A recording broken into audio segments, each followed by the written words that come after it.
भूर्भुवः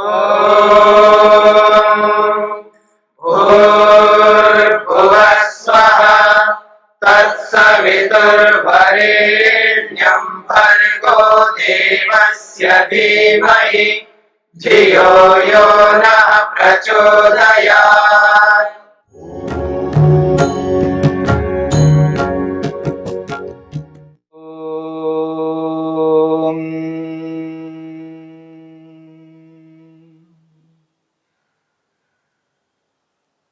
साधन पाद को लेकर के विचार चल रहा है।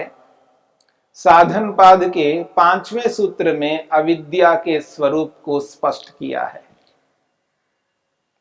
अनित्या शुचि दुखानात्मसु नित्य शुचि सुखात्मख्यातिरविद्या।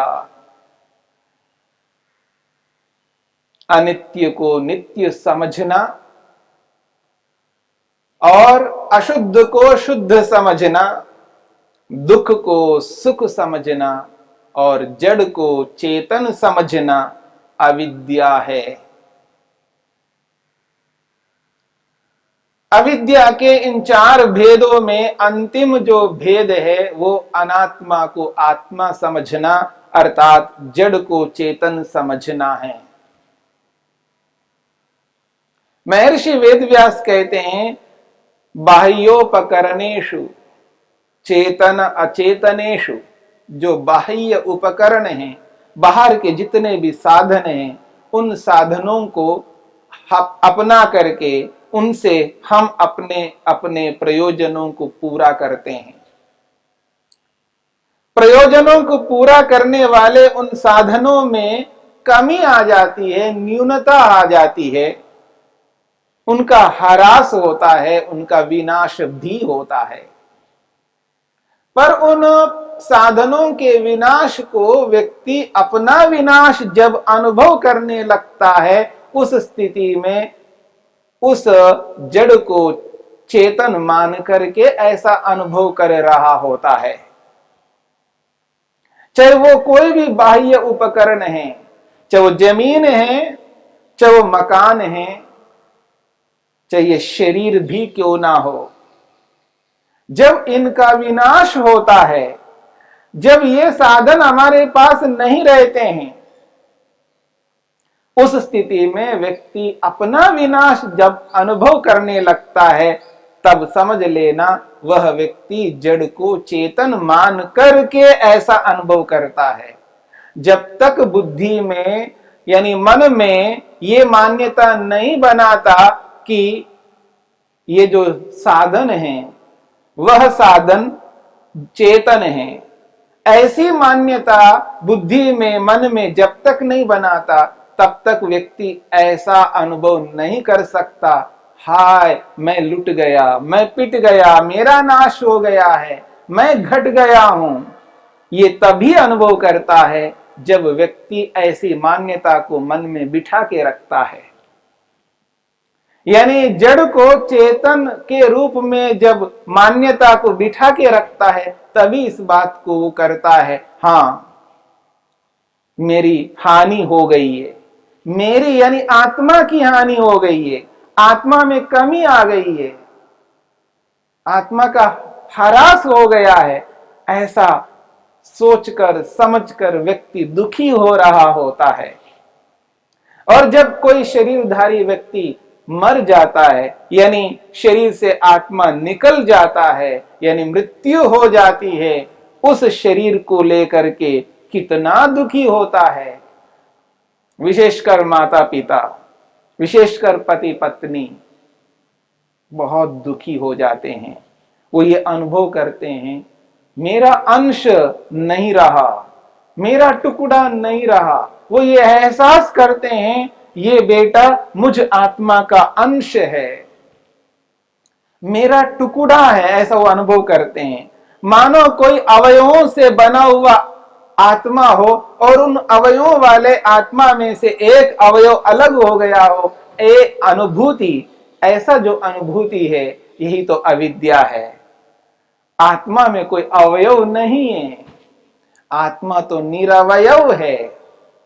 संसार में 2 प्रकार के पदार्थ हमारे समक्ष विद्यमान हैं। एक सावयव और एक निरवयव। जितने भी पदार्थों को हम देख रहे हैं, आंखों से या अन्य इंद्रियों से अनुभव कर रहे हैं, चाहे वो रूप वाली वस्तु हो, चाहे वो स्पर्श वाली वस्तु हो, रूप, रस, गंध, स्पर्श और शब्द, इन पांचों विषयों से युक्त कोई वस्तु हो, चारों से युक्त हो, तीन से युक्त हो या किसी न किसी एक से युक्त हो। चाहे वायु, जिस प्रकार से वायु को हम एहसास करते हैं, त्वचा से अनुभव करते हैं, उसमें स्पर्श गुण है, पर वो नेत्र से, आंख से वो वायु दिखाई नहीं देती है, लेकिन वो भी एक वस्तु है। कोई भी वस्तु जिनको हम इंद्रियों से अनुभव कर रहे हैं, ये सारे के सारे सावयव पदार्थ हैं, अर्थात अनेक अवयवों को मिलाने पर ये वस्तुएं बनी हैं, परमात्मा ने बनाया है। अनेक अवयवों को लेकर के परमात्मा ने एकीकरण करके इकाई के रूप में समक्ष रखा है, पृथ्वी, जल, अग्नि, वायु, आकाश के रूप में, सूर्य, चंद्र, नक्षत्र के रूप में, वृक्ष, वनस्पति के रूप में, शरीरों के रूप में। ये सब के सब पदार्थ सावयव पदार्थ है। अनेक अवयवों को मिलाने पर ये पदार्थ बने हैं। इनके टुकड़े हो सकते, इनके अंश हो सकते हैं, इनको अलग किया जा सकता है। जो आज इकाई के रूप में कोई वस्तु है, उसको अनेक बनाया जा सकता है, उनके टुकड़े टुकड़े करके।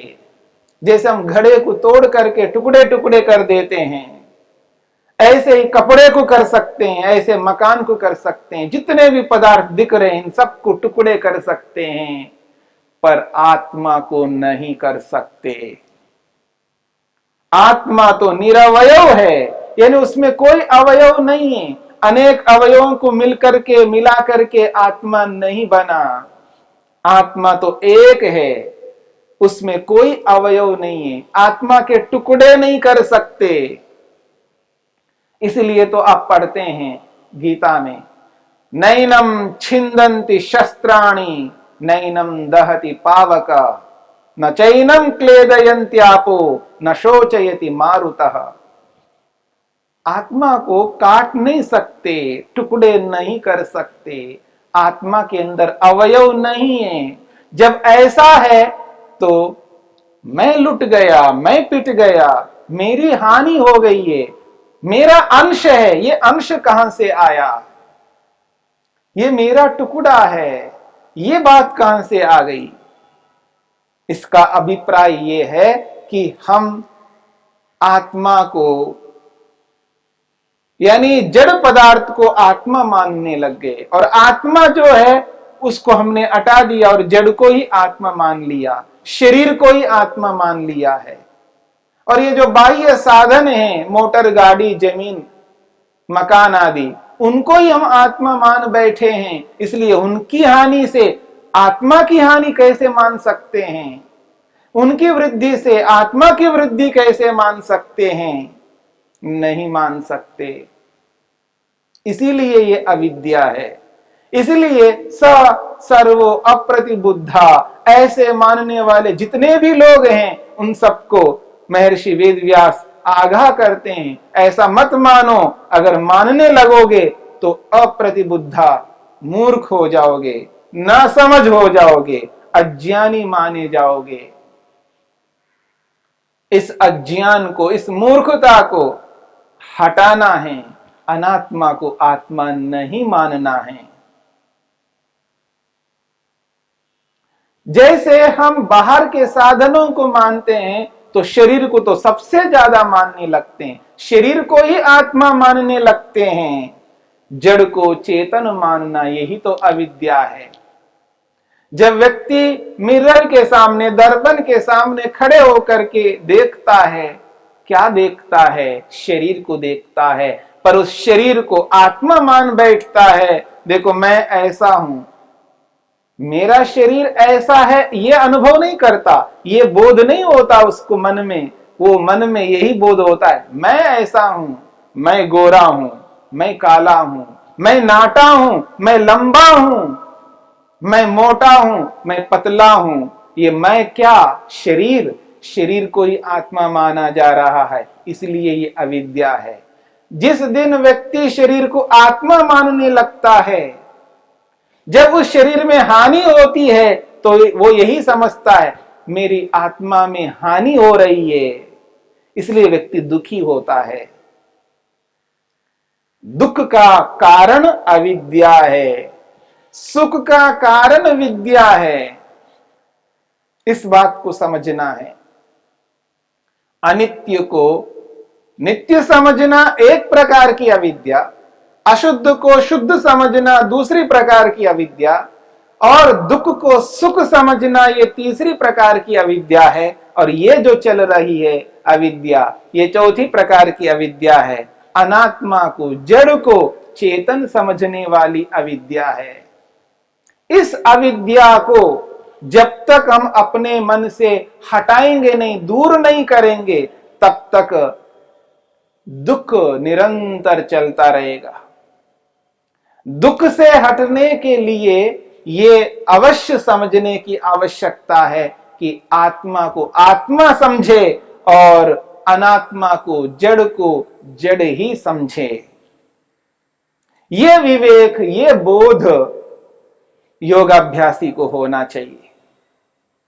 और जब तक ये बोध, ये विवेक को साथ में लेकर के नहीं चलता, तब तक उसका योग प्रारंभ नहीं होता।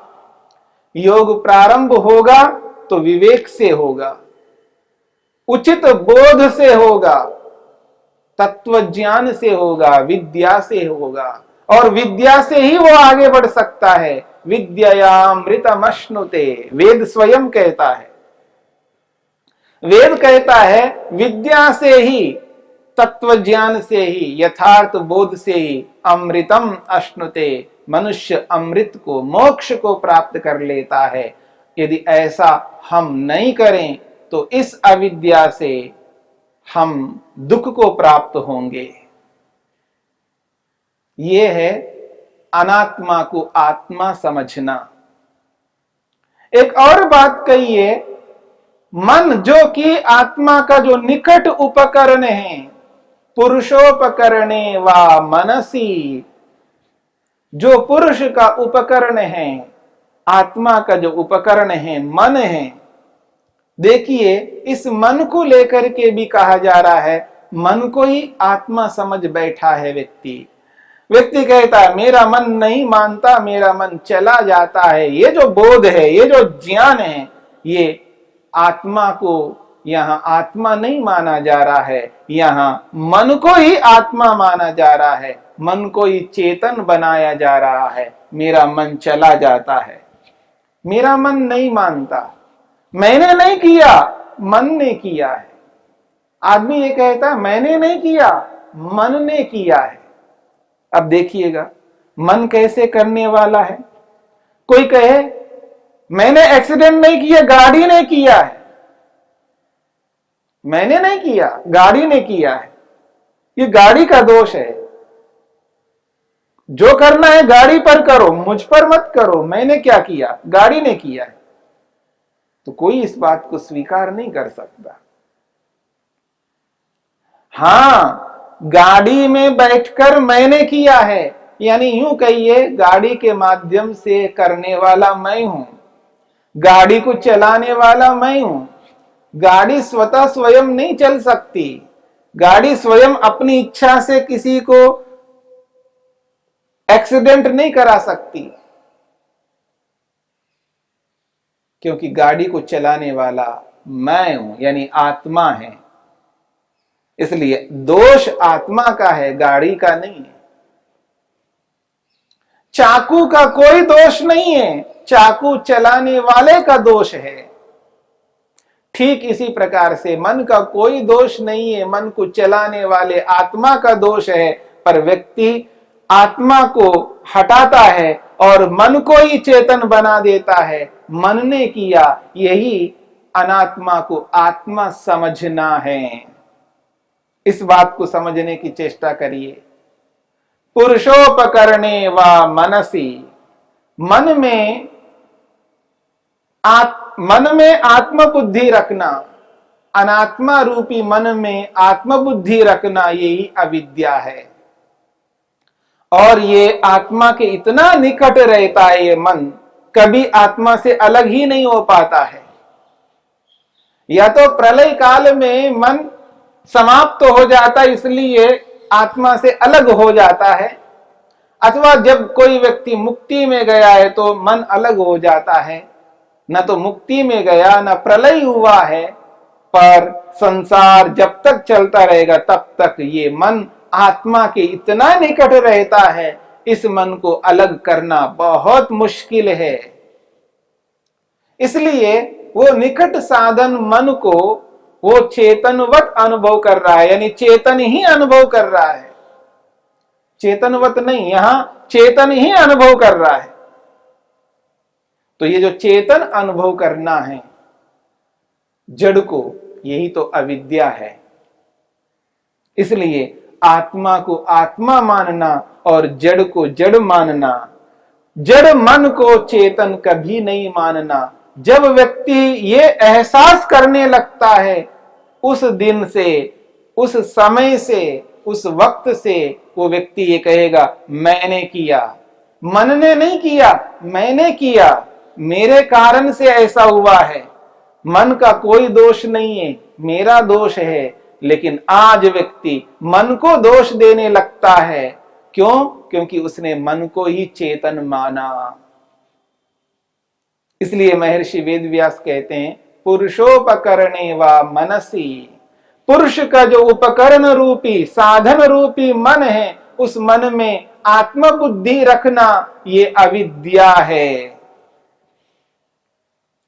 इसलिए व्यक्ति बाह्य जितने भी साधन हैं उन साधनों को और आत्मा को अलग नहीं कर पाता है, इसलिए उन बाह्य साधनों को आत्मा मान बैठा है। और जो भोग का आधार है, जिस भोग को व्यक्ति करता है, जिस सुख दुख का अनुभव करता है, उसका जो आश्रय है, आधार है, जो शरीर, इस शरीर को ही वो आत्मा मान बैठा है। और इस शरीर में जो मन है, जिसके कारण से हम विचार करते हैं, मंथन करते हैं, निर्णय करने के सामर्थ्य को उत्पन्न करते हैं, जिस मन के माध्यम से, उस मन को हम चेतन मान बैठे हैं। बस ये जो स्थिति है, इस स्थिति से ऊपर उभरना है, तब जाकर के हम अनात्मा को अनात्मा ही मानेंगे और आत्मा को आत्मा मानेंगे। इसलिए इस अनात्मा को आत्मा मानने की जो बुद्धि है, इस बुद्धि से ऊपर उभरना है, तब जाकर के वास्तविक रूप में हम तत्व ज्ञान से युक्त हो जाएंगे। तभी विद्या अमृतमश्नुते इस स्थिति को प्राप्त कर सकेंगे।